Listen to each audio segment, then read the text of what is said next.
రాజకీయాలు ఎప్పుడు ఎలా మారతాయో, ఎప్పుడు ఎవరి హవా నడుస్తుందో ఎవ్వరం చెప్పలేం. చోటా నాయకుడిగా ఉన్నవాళ్ళు ఒక్కసారిగా కీలక బాధ్యతల్లోకి వెళ్ళిపోతారు. ఇక సీనియర్ నాయకులు సడన్గా గడ్డుకాలం ఎదుర్కొంటారు. కాంగ్రెస్ నుంచి వైసీపీ తీర్థం పుచ్చుకున్న సీనియర్ రాజకీయ నాయకుల్లో ఇప్పటికే చాలా మంది ఫేడ్ అవుట్ అయ్యే స్థితిలో ఉన్న బొత్స సత్యనారాయణ మాత్రం తన రాజకీయ అనుభవాన్ని రంగరించి వైసీపీలో కీలకంగా కొనసాగుతూ పార్టీకే కాదు పార్టీ నాయకుడికి కూడా తలలో నాలుకలాగా వ్యవహరిస్తూ తన సీనియారిటీతో ఆ వైసీపీలో సమర్థంగా నెట్టుకొస్తున్నారు. ఇక వైసీపీలోని మిగిలిన సీనియర్ రాజకీయ నాయకుల తీరు ఎలా ఉన్నా తన వ్యవహార శైలితో అధికార కూటమిని టార్గెట్ చేస్తూ కేడర్లో ఉత్సాహం నింపే ప్రయత్నం చేస్తున్నారు. ఆ క్రమంలో వైసీపీలో ఆయన నెంబర్ 2 అవుతారన్న టాక్ అయితే గట్టిగా వినిపిస్తోంది. ప్రస్తుతం వైసీపీ పీకల్లోతు కష్టాల్లో ఉందన్నది మనందరికీ తెలిసిన సత్యం. వైసీపీ ఓటమి చెందిన వెంటనే పార్టీలో అనేక మంది కీలకమైన సీనియర్ నాయకులు రాజీనామా చేసి కూటమి పార్టీలో జాయిన్ అయిపోయారు. కీలకమైన నాయకులు పార్టీని విడిచి వెళ్లిపోతుంటే వైసీపీ పని అయిపోయిందని జోరుగా ప్రచారం జరిగింది. మరోవైపు జగన్ వీర విధేయులు వరుసగా కేసుల్లో ఇరుక్కొని ఒకరి తర్వాత ఒకరు జైలు బాట పడుతూ ఉండటంతో కేడర్లో తీవ్ర గందరగోళం కనిపిస్తోంది. కొంతమంది నాయకులు తమ మీద కేసులు పెడతారేమో అన్న భయంతో సైలెంట్గా ఉండిపోతున్నారు. వైసీపీలో అత్యంత సీనియర్ నాయకుడిగా ఉన్న పెద్దిరెడ్డి రామచంద్రారెడ్డి లాంటి వారిపై కూడా కేసులు ఉచ్చు బిగీయటం, ఆయన కొడుకు ఎంపీ మిథున్ రెడ్డి, మరో జగన్ సన్నిహితుడు చెవిరెడ్డి వంటి వారు లిక్కర్ స్కామ్లో జైల్లో ఉన్నారు.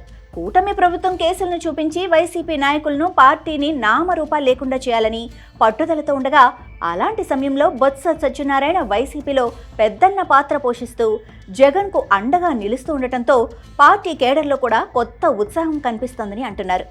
ఒక్క కేసు కూడా లేని బొత్స సత్యనారాయణ కూటమి ప్రభుత్వంపై తీవ్ర స్థాయిలో విమర్శలు చేస్తూ కూటమి ప్రభుత్వం అనాలోచితంగా తీసుకుంటున్న కొన్ని నిర్ణయాలను తప్పుపడుతున్నారు. 2024 ఎన్నికలకు ముందు వరకు వైసీపీలో కీలకమైన నాయకులుగా వ్యవహరించిన విజయసాయిరెడ్డి, బాలినేని శ్రీనివాసరెడ్డి లాంటి వాళ్లు పార్టీ నుంచి బయటకు వెళ్లిపోయినా వైసీపీ తరపున పెద్ద గొంతుకగా కూటమి ప్రభుత్వాన్ని తన విమర్శలతో ఇరకాటంలో పెడుతున్న సీనియర్ నాయకుడిగా ప్రస్తుతం బొత్స సత్యనారాయణ ఒక్కరే కనిపిస్తున్నారు. వైసీపీ అధికారంలో ఉన్నప్పుడు సకల శాఖల మంత్రిగా ఫోకస్ అయిన సజ్జల రామకృష్ణారెడ్డి వంటి వారు సైతం ప్రస్తుతం సౌండ్ చేయటానికి సంశయిస్తున్నట్లుగా కనిపిస్తున్నారు. వైసీపీ పార్టీలో జగన్ అవకాశం ఇచ్చిన నాయకులతో పాటు కాంగ్రెస్ పార్టీ నుండి బయటకు వచ్చి కీలకమైన నాయకుడిగా మారిన వారిలో మాజీ మంత్రి, మండలి ప్రతిపక్ష నాయకుడు బొత్స సత్యనారాయణ ముందు వరుసలో ఉంటారు. కాంగ్రెస్ నుంచి వచ్చిన సీనియర్లు వైసీపీలో ఎంతమంది ఉన్నా బొత్స సత్యనారాయణ మాత్రం వైసీపీలో కీలకమైన నాయకుడిగా మారిపోయారు. కాంగ్రెస్లో ఉన్నప్పుడు వైఎస్ తదనంతరం ఒకానొక దశలో సీఎం క్యాండిడేట్గా ఫోకస్ అయిన అప్పటి మంత్రి బొత్స సత్యనారాయణ రాష్ట్ర విభజన తర్వాత 2014 ఎన్నికల నాటికి అందరిలా వైసీపీలో చేరటానికి సంశయించారు. అయితే 2019 ఎన్నికల నాటికి జగన్ పక్షాన చేరిన ఆ సీనియర్ నాయకుడు జగన్ క్యాబినెట్ బెర్త్ దక్కించుకొని 5 ఏళ్లు మంత్రి పదవిలో కొనసాగి తనదైన మార్కు చూపించారు. ఇక గత ఎన్నికల్లో చీపురుపల్లిలో పరాజయం పాలైనప్పటికీ జగన్ ఆయనకు విశాఖ స్థానిక సంస్థల ఎమ్మెల్సీ ఎన్నికల్లో అవకాశం కల్పించి మండలిలో ప్రతిపక్ష నేత హోదా కూడా కల్పించారు. అలా వైసీపీలో అనేక కీలక పదవులను నిర్వర్తిస్తూ జగన్కి అత్యంత ముఖ్యమైన నాయకుడిగా మారిపోయారు. బొత్సకి అధికారంలో ఉన్నా ప్రతిపక్షంలో ఉన్నా ఎప్పుడు ఎలా విమర్శలు చేయాలో, ఆ విమర్శలకు ఎలా కౌంటర్ వేయాలో బాగా తెలుసు. అందుకే ప్రస్తుతం వైసీపీలో ఉన్న సీనియర్ నాయకుల అందరి తీరు వేరు, బొత్స తీరు వేరు అంటారు. బొత్స ఉమ్మడి ఏపీకి పీసీసీ చీఫ్గా కూడా పనిచేశారు. దీనికి తోడు రాజకీయంగా విశేష అనుభవం కలిగిన నాయకుడిగా పేరు ఉంది. అంతేకాకుండా ఉత్తరాంధ్రలో బలమైన బీసీ నేతగా ఉన్న బొత్స ఉమ్మడి ఆంధ్రప్రదేశ్ రాష్ట్రంలో సీఎం రేసులో ఉన్న నాయకుడిగా ప్రచారం జరిగిందంటేనే బొత్స సత్యనారాయణకు ఉన్న ఇంపార్టెన్స్ ఏంటో అర్థం చేసుకోవచ్చు. జాతీయ పార్టీగా ఉన్న కాంగ్రెస్లో ఎమ్మెల్యేగా, ఎంపీగా, మంత్రిగా, పీసీసీ అధ్యక్షుడిగా పనిచేసిన బొత్స సత్యనారాయణ అప్పట్లోనే తన సతీమణి బొత్స ఝాన్సీని ఎంపీగా గెలిపించుకున్నారు. విజయనగరం జిల్లా రాజకీయాల్లో బొత్స ఫ్యామిలీ ఒక వెలుగు వెలిగింది. తర్వాత ప్రాంతీయ పార్టీగా ఉన్న వైసీపీలో చేరినా రాజకీయాల్లో సర్దుబాట్లు అనేవి చాలా ముఖ్యం కావటంతో ఒకంత సర్దుకుపోతున్న బొత్స పార్టీలో మాత్రం తన పట్టు పెంచుకుంటూ వచ్చి జగన్ తర్వాత కీలకమైన నాయకుడిగా మారారు. బొత్స సత్యనారాయణ వైసీపీలో జాయిన్ అయిన తర్వాత ఆయనకు ఇవ్వాల్సిన గౌరవం జగన్ ఇస్తూనే వస్తున్నారు. ఎక్కడా కూడా వైఎస్ జగన్ బొత్స సత్యనారాయణ చిన్నచూపు చూసినట్లు కనిపించలేదు. ముఖ్యంగా 2019లో వైసీపీ అధికారంలోకి వచ్చిన తర్వాత బొత్సను 5 ఏళ్లు మంత్రిగా కొనసాగించారు. 2024 ఎన్నికల్లో వైసీపీ ఘోరంగా ఓటమి చెందిన తర్వాత కూడా బొత్సకివ్వాల్సిన మర్యాదను జగన్ కంటిన్యూ చేస్తూ వస్తున్నారు.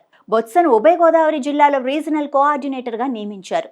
వైసీపీ రాజకీయ వ్యవహారాల కమిటీలో ఆయన కూడా మెంబర్గా ఉన్నారు. పార్టీకి సంబంధించిన పదవులతో పాటు విశాఖ నుండి స్థానిక సంస్థల ఎమ్మెల్సీగా గెలిపించి మండలికి పంపించి ప్రతిపక్ష నాయకుణ్ణి చేయటంతో ఇప్పుడు బొత్స వైసీపీని తన భుజాలపై వేసుకుని నడిపించే పనిలో పడినట్లు కనిపిస్తున్నారు.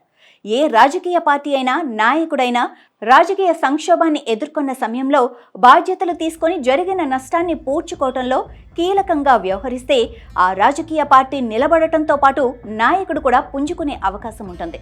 ఇప్పుడు వైసీపీలో బొత్స సత్యనారాయణ అలాంటి రోల్ పోషిస్తున్నారన్న టాక్ వినిపిస్తోంది. గత 6 నెలల కాలంలో మొత్తం వైసీపీ తరపున బాధ్యతలు తీసుకున్నట్లు బొత్స మాట్లాడుతున్నారు. ఖచ్చితంగా వైసీపీ 2029లో అధికారంలోకి వస్తుందని కుండబద్దలు కొట్టినట్లు స్టేట్మెంట్లు ఇస్తున్నారు. ముఖ్యంగా కూటమి ప్రభుత్వం తీసుకుంటున్న నిర్ణయాలను గట్టిగానే విమర్శిస్తున్నారు. దీంతో పాటు వైసీపీలో కమిటీల నియామకానికి సంబంధించి జగన్కు సీనియర్ నాయకుడిగా దిశానిర్దేశం కూడా చేస్తున్నారని వైసీపీ కేడర్లో జోరుగా ప్రచారం జరుగుతోంది. కూటమి ప్రభుత్వం వైసీపీని ఇరకాటంలో పెట్టడానికి జగన్ని సైతం జైలుకు పంపే అవకాశం ఉందంటున్నారు. జగన్ పై ఉన్న పాత కేసులతో పాటు ఇప్పుడు లిక్కర్ స్కామ్ ఉచ్చు కూడా బిగుసుకుంటుందన్న వాదన వినిపిస్తోంది. వైసీపీ అలాంటి సంక్షోభంలో ఉన్న తరుణంలో బొత్స సత్యనారాయణ పార్టీలో కీలకమైన వ్యక్తిగా మారి తనకున్న అనుభవంతో పార్టీ చెక్కు చెదరకుండా నాయకులను సమన్వయం చేయగలరని జగన్ నమ్మే స్థాయికి బొత్స చేరుకున్నట్లు జోరుగా ప్రచారం జరుగుతోంది. జగన్ అధికారంలో ఉన్నప్పుడు కొన్ని ముఖ్యమైన నిర్ణయాలు తీసుకున్నా వాటిని ప్రజల్లోకి తీసుకువెళ్లటానికి బొత్స సత్యనారాయణ చేతే వెల్లడింప చేసేవారు. సీనియర్ నాయకుడిగా ఉన్న బొత్స సత్యనారాయణ ద్వారా అయితేనే ప్రజలకు విషయాన్ని చేరవేసే విషయంలో క్రెడిబిలిటీ ఉంటుందని భావిస్తారన్న ప్రచారం ఉంది. ప్రస్తుతం ఆ క్రెడిబిలిటీని వాడుకుంటూ 2029 ఎన్నికల నాటికి బొత్సని ఒక ఉత్తరాంధ్రకే పరిమితం చేయకుండా వైసీపీ అధ్యక్షుడు జగన్ ఆయనకు మరిన్ని కీలకమైన బాధ్యతలు అప్పగించి బొత్స సీనియారిటీని ఉపయోగించుకుంటారన్న ప్రచారం కూడా జరుగుతోంది.